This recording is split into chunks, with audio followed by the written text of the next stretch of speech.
guys, mauni ang ato ang mga tanaman or tanom nga gi-arrange kay nga numan. Kaya nabungkag man ni siya guys. Wala siya guys, oh. Nagdurot-durot kay wala ing kabutangan. Daraari. Na dakoy limonsito guys, oh. Limonsito. Para guys, oh. Dito guban.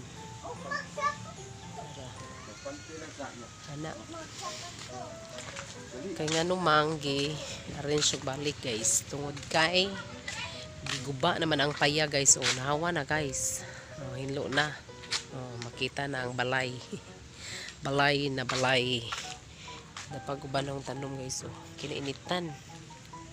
Na iguba naman ang payag diri guys, di ba? Kita mo sa kong vlog nga naig payag aning napita nga na nga guba na pod, gabok-gabok na. So giguba na guys, hinlo na. Mani siya guys ang ito.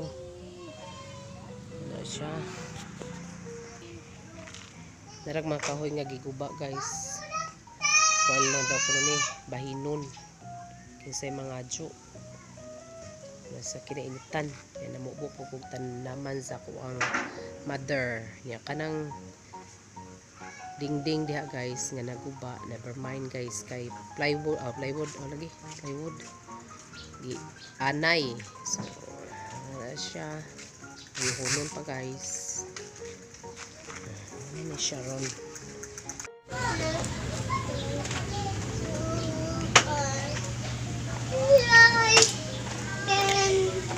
Full charge kayo ang init guys.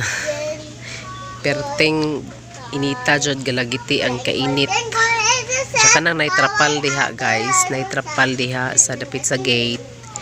Ana mitig barbecue mahapon. Ana mi diha nagmain income.